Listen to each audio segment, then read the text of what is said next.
पटना में हुई है एक ऐसी संदिग्ध मौत के बाद जिसकी चिंगारी कई दिनों के बाद भी अब भी सड़कों पर भड़कती नजर आ रही है।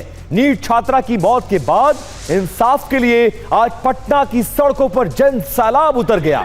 इस मामले को लेकर विधानसभा से लेकर सड़क तक संग्राम मचा हुआ है और यह एक बड़े आंदोलन में तब्दील होता जा रहा है। ये तस्वीरें पटना की है जहां आक्रोश का सैलाब उमड़ पड़ा है। आईसा और आईपा के बैनर तले छात्र और महिला संगठन एक दलित छात्रा के लिए इंसाफ की मांग कर रहे हैं, जिसकी मौत ने कई सारे सवाल खड़े कर दिए हैं। छात्रा की मौत को लेकर परिजन जहां हत्या की आशंका जता रहे हैं, वहीं पुलिस इसे आत्महत्या को बताने की कोशिश में है। बस यही गतिरोध की बड़ी वजह है जो पटना की सड़कों पर पुलिस और आंदोलनकारियों के बीच नजर आ रहा है।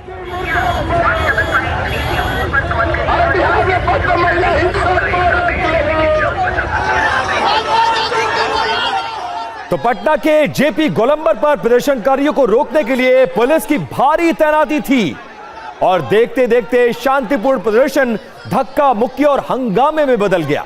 तस्वीरों में देखिए कि कैसे पुलिस और प्रदर्शनकारियों में भिड़ंत हो रही है।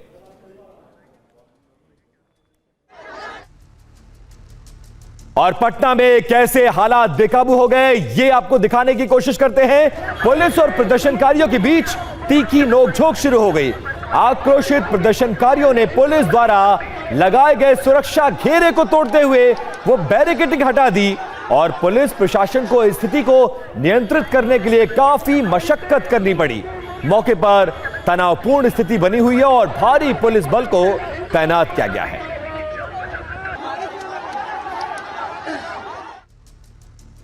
तो पटना में नीट छात्रा की मौत और उस मौत के बाद सदन से लेकर सड़क तक हंगामा मचा हुआ है।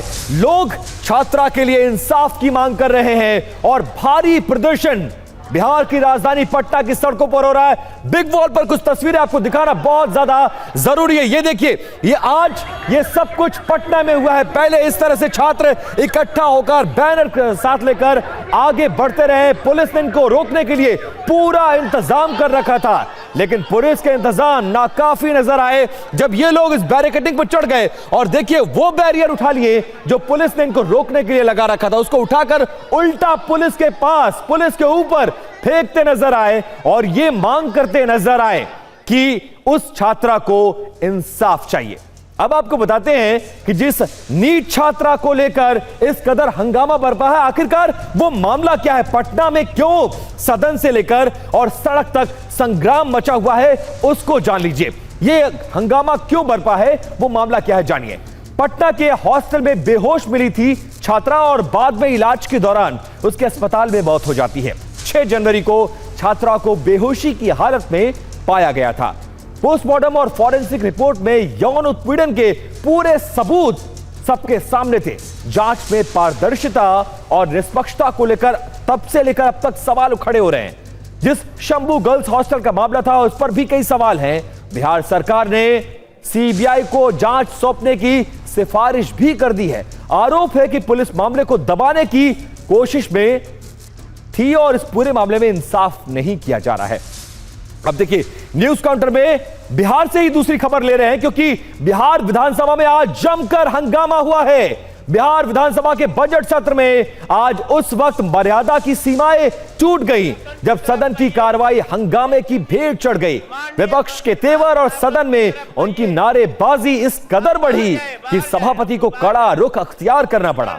आलम यह था कि सदन को चलाने के लिए सभापति को मार्शल तक बुलाने पड़े और विपक्षी विधायकों को टांग कर सदन से बाहर निकाला गया। तब जाकर सदन की कार्रवाई शुरू हो पाई।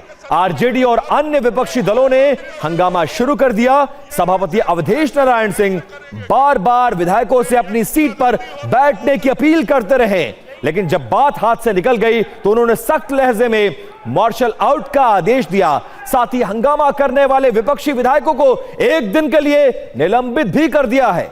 दावा है कि इस पूरे हंगामे के दौरान मंत्री अशोक चौधरी और आरजेडी के एमएलसी सुनील सिंह के बीच गाली गलौज तक हुई है।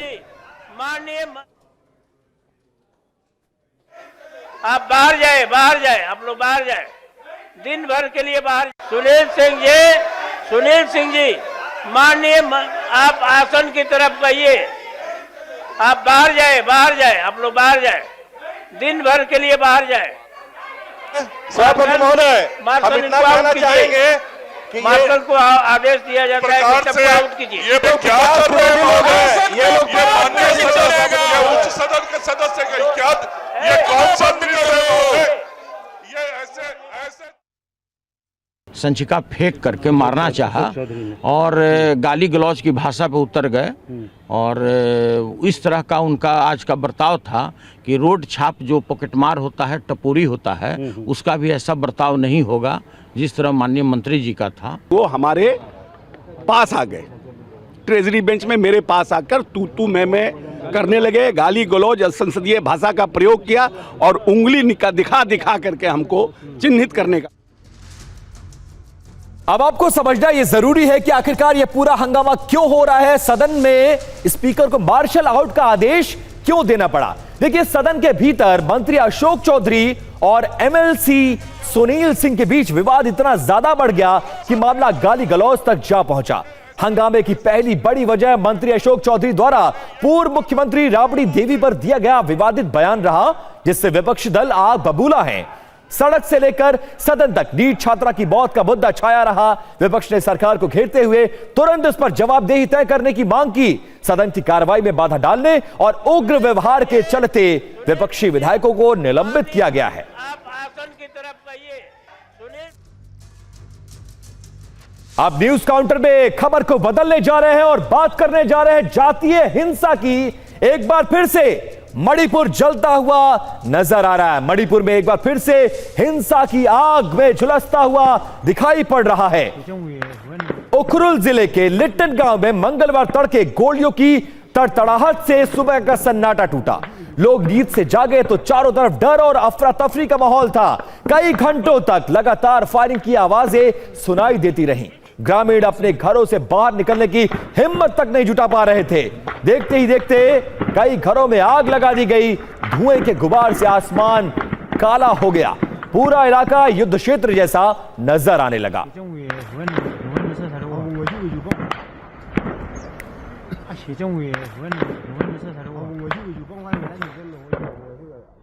लोग अपने परिवार और जरूरी सामान को लेकर सुरक्षित जगहों की तरफ भागने के लिए मजबूर हो गए।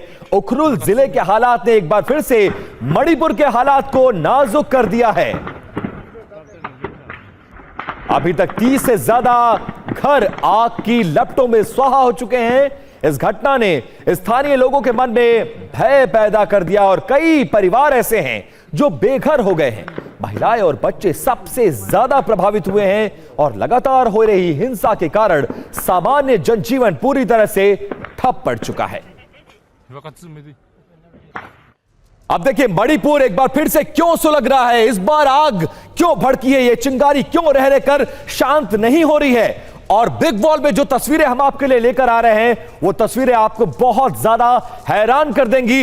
ये पूरी वो तस्वीर है, आग की लपटों से पूरा आसमान देखिए काला पड़ गया है। ये उखरुल जिला है मणिपुर का और ये जो यहां पर आपको सफेद घेरे में नजर आ रहा है ये वो तमाम घर है। पूरे का पूरा गांव जला दिया गया है और आसमान कैसा धुएं के गुबार से काला पड़ गया है। और ये आग की तस्वीरें आप देख सकते हैं यहां पर किस कदर से पूरे का पूरा गांव जलाकर खाक कर दिया है। अब देखिए, मणिपुर में नई सरकार के गठन के बाद से ही हिंसा का दौर जारी है। कुछ लोग कुकी नेताओं के सरकार में शामिल होने की वजह से बहुत ज्यादा नाराज हैं, जिसके बाद कई जिलों में हिंसा फैली। लेकिन उखरुल जिले के लिट्टन गांव में हिंसा क्यों हुई, अब वो हम आपको ग्राफिक्स के जरिए कुछ डिटेल्स बताने की कोशिश करते हैं। लिट्टन गांव में एक युवक के साथ पहले मारपीट हुई। जिस युवक के साथ मारपीट हुई है वो तांगखुल नागा समुदाय का था। उम्मीद थी कि बातचीत से मामला सुलझ जाएगा, लेकिन रविवार को मामले पर बैठक होनी थी, लेकिन किसी कारण से वो बैठक नहीं हो पाई। सोमवार आधी रात को लिट्टन गांव में हिंसा भड़क गई। हमलावरों ने तांगखुल नागा समुदाय के घरों में आग लगा दी।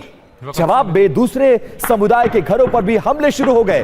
डर के माहौल में लोग गांव छोड़ने पर मजबूर हो गए और कुछ लोग पड़ोसी जिले कांगपोकपी की तरफ भागकर जान बचाए हैं। पूरे उखरुल जिले में प्रशासन ने कर्फ्यू लगा दिया है और अफवाहें ना फैले इसके लिए इंटरनेट सेवाओं को अगले 5 दिन के लिए सस्पेंड कर दिया गया है। तो लिट्टन गांव में भड़की हिंसा ने एक बार फिर से दिखा दिया है कि मणिपुर में जातीय तनाव अभी खत्म नहीं हुआ है। सुरक्षा बलों की मौजूदगी के बावजूद हिंसा की घटनाएं नहीं रुक रही हैं। प्रशासन के सामने सबसे बड़ी चुनौती दोनों समुदायों के बीच भरोसे को बहाल करना और लोगों को सुरक्षित महसूस कराना है। तो न्यूज काउंटर में अब बात करने जा रहे हैं एक और बड़ी खबर की। आज उत्तर प्रदेश के मुख्यमंत्री सीएम योगी आदित्यनाथ ने बाराबंकी में एक बड़ा संदेश दिया है। योगी आदित्यनाथ ने आज बाराबंकी में कहा कि कयामत के दिन के लिए मत जियो, हिंदुस्तान में कायदे से रहना है तो सीख लो, क्योंकि कायदे में रहोगे तो फायदे में रहोगे। इस एक वाक्य में 3 बड़े संदेश छिपे हैं। पहला संदेश उन कट्टरपंथियों के लिए जो आज भी बाबरी के पुनर्निर्माण का सपना देखते हैं। योगी ने साफ कर दिया कि वो कयामत कभी नहीं आएगी। दूसरा संदेश यह है कि विपक्ष के लिए जिन्हें योगी ने संकट का साथी बताया। और तीसरा संदेश आम जनता के लिए कि बुलडोजर नीति और जीरो टॉलरेंस का शासन अब उत्तर प्रदेश की एक नई पहचान बन गई है। क्या कुछ कहा है सीएम ने, वो जरा सुनिए। कयामत का कभी आना ही नहीं है और इसके बाबरी ढांचे का पुनर्निर्माण कभी होना ही। जो कयामत के दिन आने का सपना देख रहे हैं, ऐसे ही सड़क जाएंगे, कभी वो दिन आने वाला नहीं है। जब बाराबंकी में इस तरह की दहाड़ मारी है सीएम योगी ने, तो अखिलेश यादव ने उस पर क्या कुछ रिएक्ट किया है वो भी जरा सुनिए। उनसे कहो कयामत उर्दू मत इस्तेमाल करो। जो मुख्यमंत्री उर्दू के खिलाफ था वो कयामत की बात कर रहा है। अरे कयामत के अलावा कोई दूसरा शब्द इस्तेमाल करो। फिर कहता हूं मैं आपसे, जब मुख्यमंत्री घिर जाते हैं, बीजेपी कमजोर हो जाती है, उनकी कुर्सी जाने का डर बढ़ जाता है, तो वो क्या करते हैं, कम्युनल हो जाते हैं। जितना उनकी कुर्सी को खतरा होगा उतना ही वो कम्युनल हो जाएंगे। चलिए आगे बढ़ते हैं और न्यूज काउंटर में खबर को बदलते हैं। अब बात करने जा रहे हैं स्टंट के सनक की, दूसरों की जान को खतरे में डालने वाले उस सोच की जिससे देखकर आप हैरान रह जाएंगे। अक्सर ट्रक ड्राइवरों पर आरोप लगता है कि वो बहुत रिस्की ड्राइविंग करते हैं, जिससे दूसरों की जान पर खतरे का साया मंडराता रहता है। लेकिन जो तस्वीर सामने आई है वो इस आरोप को और भी ज्यादा पुख्ता नजर करता आ रहा है। अब देखिए, हाईवे पर लापरवाही का ये वो वीडियो है जो बहुत तेजी के साथ वायरल हो रहा है, जिसे देखकर किसी का भी हलक सूख जाए। पहले आप ये वीडियो देखिए, फिर कुछ डिटेल्स। पूरे वो पायलट बनी रहे भाई, तो कोई बात तो फिर पायलट के नहीं, नशे के धुन में आएगी, नशे में पूरे तीनों के हो रहे पागल। ये पर साइड में लगा तो गाड़ी इंडिकेटर देके पास फोन कर दो, पुलिस वालों को पूरा घुमा दिया, वो पीछे वाला। अब ये वीडियो कहां का है ये भी जान लीजिए। ये वीडियो दिल्ली मुंबई बड़ौदा एक्सप्रेसवे का पूरा सीन है। फुल स्पीड में कंटेनर ट्रक पूरी सड़क पर लहराते हुए जैसे लग रहा कि नागिन डांस चल रहा हो। करीब 500 मीटर तक तेज रफ्तार में ट्रक नागिन डांस करता हुआ नजर आया है। इस कंटेनर ट्रक के पीछे आगे और बाएं तरफ से और भी वाहन गुजर रहे हैं। ड्राइवर ट्रक कंटेनर को इधर से उधर लहरा रहा है, एक बार नहीं बल्कि बार बार, और उसे यह चिंता ही नहीं है कि उसके पास तमाम गाड़ियां जो गुजर रही हैं वो अपनी और दूसरों की जान भी जोखिम में डालने से बाज नहीं आ रहा है। स्टंट के दौरान एक पल तो लगा कि ट्रक पलट जाएगा। ट्रक एक साइड से उठ जाता है। ट्रक के एक साइड के टायर कुछ पल के लिए हवा में रहते हैं और ट्रक पलटने से बाल बाल बच जाता है। और पीछे से निकल रहे एक वाहन ने इस खतरनाक स्टंट के वीडियो को अपने मोबाइल से शूट कर लिया और इसे सोशल मीडिया पर पोस्ट किया है। वीडियो व्हाट्सएप और अन्य सोशल माध्यमों पर तेजी से वायरल हो रहा है।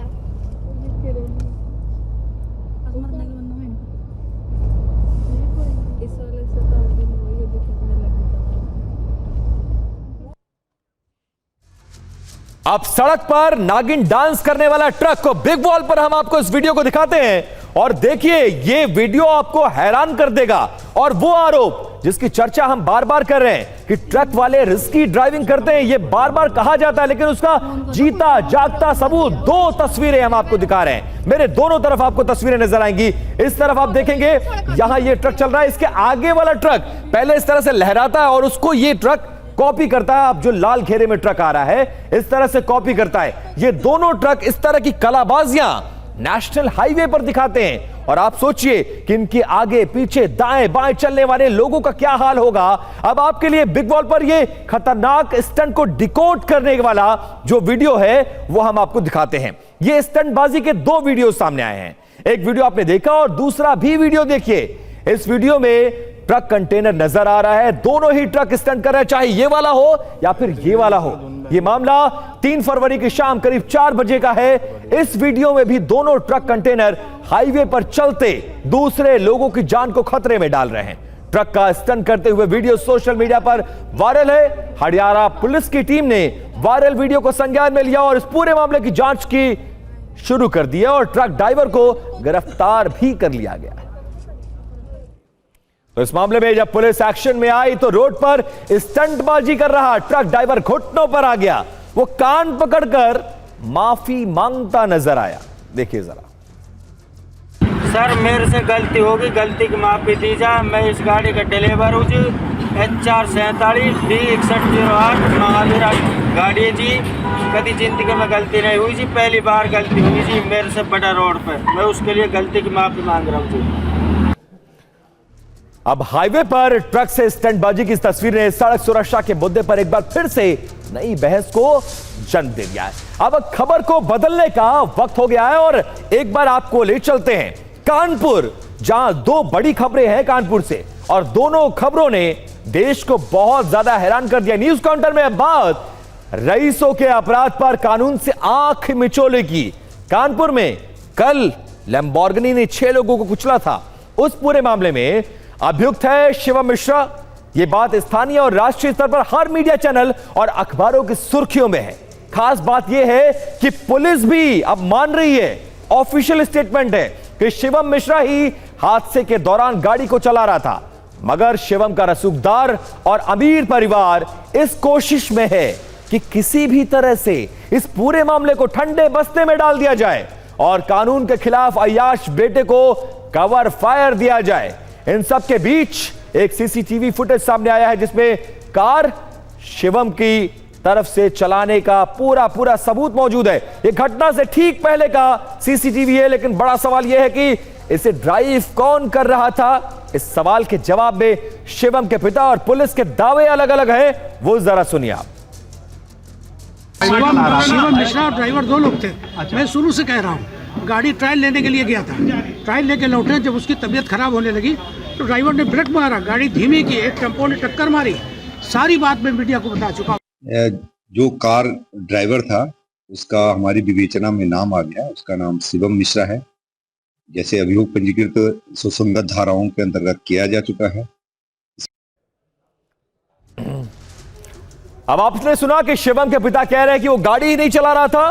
पुलिस इसके उलट दावा कर रही है, पुख्ता तौर पर कह रही है कि गाड़ी शिवम ही चला रहा था। शुरुआती जांच के बाद पुलिस कमिश्नर का यह बयान बहुत ज्यादा अहम है। अब इस वीडियो में हम आपको फ्रेम बाय फ्रेम दिखाएंगे कि उस काली रात स्टीयरिंग किसके हाथ में थी। इन तस्वीरों को जरा गौर से देखिए और गाड़ी का एक्सीडेंट इस दौरान हो चुका है। लोगों की मौके पर भीड़ जमा है। जैसे ही ड्राइवर साइड का दरवाजा खुलता है, जो शख्स बाहर निकलता है उसका चेहरा देखिए रेड सर्कल में। अब इस चेहरे को देखिए, यही है वो शिवम मिश्रा जिसके पिता की दलील है कि शिवम तो गाड़ी में मौजूद था, गाड़ी नहीं चला रहा था। लेकिन यह वीडियो गवाही दे रहा है कि टक्कर के ठीक बाद शिवम को ड्राइवर साइड से उसके बाउंसर्स प्रोटेक्ट करते हुए बाहर निकाल रहे हैं। कानून की आंखों में धूल झोंकने की कोशिश यहां पर नाकाम साबित हो जाती है। अब देखिए बिग वॉल पर इसी वीडियो को हम लेकर चल रहे हैं। एक तरफ पिता का दावा, सीसीटीवी फुटेज और एक्सीडेंट के ठीक बाद शिवम मिश्रा को गाड़ी से, लैम्बोर्गिनी 8 करोड़ वाली गाड़ी से बाहर निकालते उसके बाउंसर्स, पूरा प्रमाण है। पुलिस ये कह रही है कि हमने जांच में ये बात क्लियर कर दी है, लेकिन पिता है कि मानते नहीं। अय्याश बेटे को बचाने की पूरी कोशिश और बिग बॉल पर हम वो वीडियो आपके लिए लेकर आ रहे हैं जो आपको देखना बहुत ज्यादा जरूरी है। देखिए कौन सा है वो वीडियो, ये एक्सीडेंट के ठीक बाद का है और वो वीडियो को यहां पर मौजूद जनता ने शूट किया। अब ये देखिए, ये जो शख्स है लाल घेरे में जो लड़का है, ये देखिए, अब ये लड़का, ये शिवम मिश्रा है, उसके बाउंसर्स उसको पकड़कर बाहर निकाल रहे हैं। सारे साक्ष्य मौजूद हैं, मामला दर्ज हो चुका है। कानपुर के पुलिस कमिश्नर कह रहे हैं, कानपुर के पुलिस कमिश्नर ये कह रहे हैं कि शिवम मिश्रा ही है और जिसको निकाला गया है वो साइड कौन सा है, ड्राइवर साइड से निकाला जा रहा है। कोई शक ही नहीं है कि ये ड्राइविंग शिवम मिश्रा ही कर रहा था, इसी ने 6 लोगों को टक्कर मारी, 6 लोग घायल हैं और उसके बाद कवर फायर देने की पहले पुलिस के द्वारा कोशिश, और जब पुलिस हरकत में आई है, एसएचओ पर एक्शन हो गया और जब यह लगा कि शिवम नहीं बचेगा तो पिता कवर फायर देने के लिए मीडिया के सामने पेश हुए और यह कह रहे हैं कि शिवम तो गाड़ी ही नहीं चला रहा था। खैर आगे बढ़ते हैं और न्यूज काउंटर में खबर को बदलने जा रहे हैं और बात करने जा रहे हैं कानपुर की एक दूसरे खबर की। एचडीएफसी बैंक की वो महिला, आपको याद होगा कल जो दिन भर सुर्खियों में छाई रही, जो कल तक अपनी पूरी ठसक में थी, लेकिन एक दिन बाद वो अपने किए पर सफाई देती नजर आ रही है। कल ठकुराई और आज सफाई। कानपुर के एचडीएफसी बैंक की एक महिला कर्मचारी का 45 सेकंड का एक वीडियो सोशल मीडिया पर बहुत ज्यादा वायरल हुआ। वीडियो में महिला बैंक कर्मचारी गुस्से में है और कहती है, मैं ठाकुर हूं, मुझसे बदमाशी मत करना नहीं तो ठोक दूंगी। जो लड़की कल तक ठकुराई का दम्भ दिखा रही थी, जाति का रौब छाड़ते हुए मर्यादा की सारी हदें पार कर रही थी, सीट से उठकर चीखते चिल्लाते हुए भद्दी भद्दी गालियां दे रही थी, वीडियो सामने आते ही अब वो बैकफुट पर आ गई है। किसी ने इसे जातिगत अहंकार बताया तो किसी ने सत्ता और सिस्टम से जोड़ दिया, लेकिन अब उसका अंदाज बदला बदला सा नजर आ रहा है। सफाई वाले वीडियो जारी करने के बाद महिला कल के अपने बर्ताव पर अब खेद व्यक्त कर रही है। तो बैंक कर्मचारी आस्था सिंह ने अपनी सफाई में क्या कुछ कहा है, पहले वो सुनिए आप। नमस्कार, जय श्री राम। तो पिछले 24 से 36 घंटों से मैंने देखा है कि एक वीडियो इंस्टाग्राम पर और काफी सारे सोशल मीडिया प्लेटफॉर्म पर एक वीडियो बहुत वायरल हो रहा है। तो अभी तक इसमें सिर्फ एक पक्ष की कहानी सुनी गई है और अब मैं अपना पक्ष रखते हुए ये बयान देना चाहती हूँ कि ये जो वीडियो है ये 6 जनवरी का वीडियो है, अभी का वीडियो नहीं है और ये किसी कस्टमर का वीडियो नहीं है, ना मैंने किसी कस्टमर के साथ अभद्रता की है जिसका ये वीडियो है। ये हमारे ही बैंक में कार्य कर रही एक महिला के हस्बैंड के साथ मेरी बहस हुई है, उसका वीडियो है। और उसके हस्बैंड 4:30 बजे वर्किंग आवर खत्म होने के बाद 3:30 बजे वर्किंग आवर खत्म हो जाते हैं, 4:30 बजे बैंक में घुस करके उन्होंने मेरे साथ अभद्रता की। मुझसे डायरेक्टली पूछा कि आप कौन सी जाति की हो और इतनी अकड़ है। उन्होंने मुझसे मेरी डेस्क पे आकर के कहा कि मैं तुम्हारी हेकड़ी निकाल दूंगा, मैं तुम्हारी सारी गर्मी निकाल दूंगा। अभद्र लैंग्वेज का इस्तेमाल उन्होंने मुझसे किया। उसके बाद मैंने ये स्टेटमेंट दिया है। हाँ, मेरे शब्द गलत है, मैं जानती हूँ, मैं पब्लिक की सेवा के लिए बैठी हूँ और मुझे अपने शब्दों का चयन बहुत सोच समझ के करना चाहिए। लेकिन अगर कोई व्यक्ति मुझसे आकर के ये कहेगा कि मैं तुम्हारी गर्मी उतार दूंगा तो मैं बर्दाश्त नहीं करूंगी। मैंने जो कहा है कि मैं ठाकुर हूँ, मैं अभी भी अपने उस स्टेटमेंट पर हूँ, मैं ठाकुर हूँ और इस बात पर मुझे पूरा गर्व है। जय श्री राम। तो पहले ठाकुर हूं मैं, ठोक दूंगी, और आप अपने शब्दों पर खेद व्यक्त कर रही हैं मैडम। खैर आगे बढ़ते हैं और न्यूज काउंटर में बात सोशल मीडिया पर वायरल होने के लिए किसी भी हद तक लोग जाने की सनक में हैं। ये सनक इस कदर हावी है कि अब कानून को वो ठेंगे पर रख रहे हैं, इसीलिए एक दबंगई वाली रील वायरल हो रही है। पहले ये वीडियो देखिए, कंधे पर बंदूक है, आंखों में कानून का कोई खौफ नहीं है और जुबान पर है धमकी। ये नजारा किसी फिल्म की शूटिंग का नहीं बल्कि रुड़की के माधोपुर गांव की गलियों का है। खबर करो लाला, अपन फिर रोल में आएगा।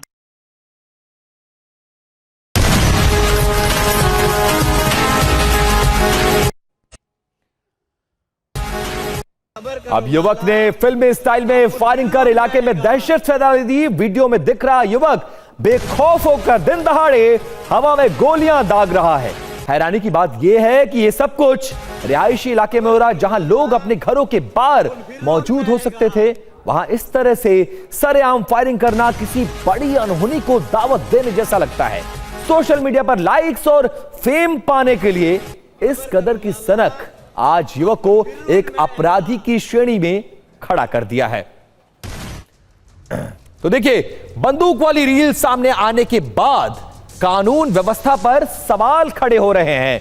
क्या रुड़की में अपराधियों के लिए कानून का डर खत्म हो गया है? यह सबसे बड़ा सवाल खड़ा हो रहा है। सरेआम हथियार चलाने का लाइसेंस युवक को किसने दिया? रील के चक्कर में अब लोगों की जान को क्यों दांव पर लगाया जा रहा है? स्वैग दिखाने वाला युवक पुलिस की गिरफ्त में कब आएगा?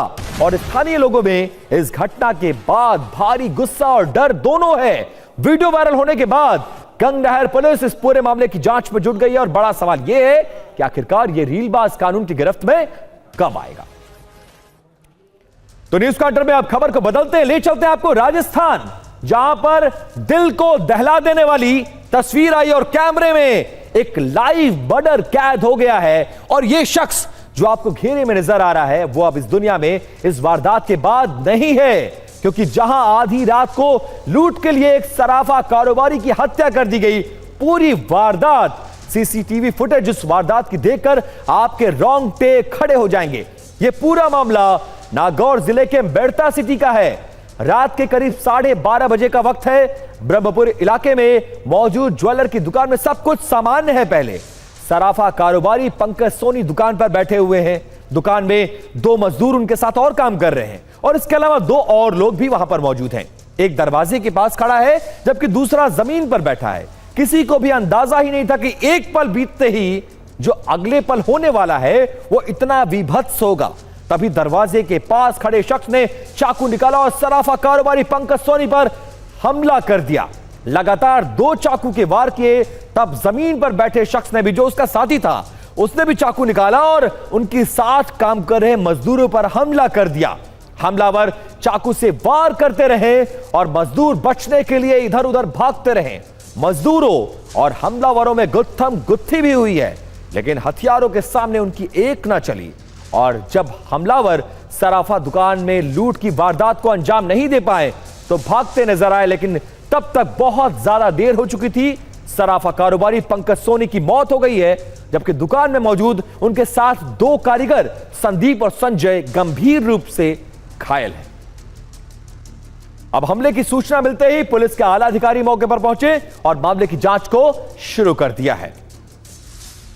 अब ये सराफा कारोबारी पंकज सोनी की तस्वीर है जिनकी चाकू लगने से मौत हो गई है और पुलिस ने इस पूरे मामले में दोनों हमलावरों की पहचान करने का दावा किया है। पुलिस अधिकारी रामकरण सिंह ने क्या कुछ कहा है इस पूरी वारदात के बाद, पहले वो सुनिए। सीसीटीवी फुटेज के आधार पर 2 मुलजिम चिन्हित हो गए हैं, जिसके दोनों मुलजिम की तलाश के लिए टीमें हमारी काम के लिए लगा था। बाकी इसके अंदर पंकज सोनी की हत्या और उससे डेथ हो गई है और दूसरे 2 जो पश्चिम बंगाल के रहने वाले हैं उसके अंदर मजरूफ, वो जेल इलाज अभी चल रहे हैं। हम शीघ्र ही इस मामले का खुलासा करने का प्रयास कर रहे हैं। सराफा कारोबारी पंकज सोनी की मौत के बाद पूरे बेड़ता में आक्रोश का माहौल है। घटना से आक्रोशित सराफा व्यापारियों ने आज बेड़ता सिटी में सभी ज्वेलरी की दुकानों को बंद रखने का ऐलान कर दिया। व्यापार संघ ने अभियुक्त की जल्द गिरफ्तारी के साथ मृतक के परिजनों को आर्थिक मदद देने की मांग की है। अब न्यूज काउंटर में बात करने जा रहे हैं सिस्टम के आगे हाथ जोड़ते एक पीसीएस एडीएम स्तर के प्रशासनिक अधिकारी की। एडीएम स्तर का अधिकारी अपने दरोगा भाई की संदिग्ध मौत के मामले में खुद पुलिस से मदद की मांग कर रहा है। देखिए कैसे एक अधिकारी जमीन पर बैठकर अपने दरोगा सब इंस्पेक्टर भाई के लिए इंसाफ की मांग कर रहा है। देखिए एडिशनल साहब, आप हमारे में ज्यादा फर्क नहीं है। आप हम सेम बैच के हैं, सेम कैडर है। आपकी इज्जत कर रहा हूँ मैं ये कह रहा हूँ बगल में पुलिस लाइन है, ये बगल में मैं यहीं पे मेरे भाई यहाँ पे है। बट मैं ये कह रहा हूँ बगल में पुलिस लाइन है, अगर आप पुलिस लाइन चलना चाहें बगल में भी है जी सरकार। जहाँ भाई साहब देखो, पुलिस लाइन में इतनी पुलिस होती है ना, आप तोड़ दोगे हमको। ऐसा नहीं है। अब जरा सोचिए, जिस शख्स के एक दस्तखत से पूरा जिला प्रशासन चलता हो, जो खुद कानून का रखवाला हो, अगर उसे अपने सगे भाई के मौत के बाद इंसाफ के लिए सड़क पर बैठना पड़े तो आप क्या कहेंगे? तस्वीरों में आप जो मरून जैकेट पहने शख्स को जमीन पर बैठे हुए अब आप देखने जा रहे हैं। नेक्स्ट विजुअल जरा प्ले करिए। और अधिकारियों के सामने हाथ जोड़ते नजर आ रहे हैं वो झांसी के एडीएम अरुण कुमार गौंड है। Next video. जमीन पर बैठे हुए वो जरा वीडियो प्ले करिए जिसमें वो एक लाचार भाई की तरफ नजर आए हैं। पोस्टमार्टम हाउस की दहलीज पर बैठे हुए हैं, वर्दी वाले उन्हें समझा रहे हैं, दिलासा दे रहे हैं, लेकिन एडीएम साहब को वर्दी के उस दिलासे पर रत्ती भर भरोसा नहीं है। यही वो वीडियो जिसका हम जिक्र कर रहे थे। अविश्वास की खाई इतनी ज्यादा गहरी है कि एडीएम साहब को डर है कि अगर वो पुलिस लाइन गए तो उनके साथ अनहोनी हो सकती है। जरा सुनिए उनका दर्द। मैं यहीं पे मेरे भाई यहाँ, मैं अपने डीएम को ये बात बताया, डीएम फुट के रोया। यहाँ कप्तान अपने दरोगा के लिए सो रहा है, नींद कैसे आई तो कप्तान को? भाई देखो, जितना जल्दी बुला लोगे मैं बात करूंगा। तहरीर मुकदमा लिख दो हमारा, आओ मुझे कुछ चाहिए, मेरे भाई को भगोड़ा ना घोषित किया जाए। मैं अपने डीएम को ये बात बताया, डीएम फुट। अब देखिए, एक एडीएम स्तर के अधिकारी को इंसाफ के लिए पोस्टमार्टम हाउस के बाहर जमीन पर बैठना पड़ा। बिग बॉल पर चलते हैं और आपको यह वीडियो दिखाते हैं कि क्यों बस्ती में एक तैनात दरोगा अयोध्या में कैसे मरा हुआ पाया जाता है। पुलिस इसको आत्महत्या मानकर जांच कर रही है, लेकिन परिवार वाले कह रहे हैं कि यह हत्या है और उनके भाई को इंसाफ मिलना चाहिए। और ये तस्वीरें, ये शख्स कोई सामान्य आदमी नहीं है, ये एडीएम स्तर के अधिकारी हैं, झांसी में तैनात हैं। अरुण कुमार गौड़ इनका नाम है। इनके भाई जो सब इंस्पेक्टर थे, उनकी मौत हुई है। कुछ डिटेल्स देखिए, क्या है पूरा मामला उसको समझाते हैं। दरोगा अजय गौड़ रहस्यमय ढंग से 3 दिन पहले गायब हो गए थे। बस्ती में उनकी लावारिस कार पहले बरामद होती है और उसके बाद अयोध्या में सरयू नदी में दरोगा का शव बरामद होता है। दरोगा के एडीएम भाई सिस्टम के खिलाफ मोर्चा खोले पड़े हैं। जांच को गुमराह करने का पुलिस पर, वही पुलिस जिसमें उनका भाई भी उसी सिस्टम में काम करता था, उस पर आरोप लगा रहे हैं। सुसाइड की जगह वो हत्या के मामले में एफआईआर दर्ज करवाने की मांग कर रहे हैं। भाई का शव मिलने के बाद भी उनके जिले के मुखिया खुद अपनी टीम के मेंबर को देखने नहीं आए। इसका दर्द उनके चेहरे पर साफ तौर पर झलक रहा है।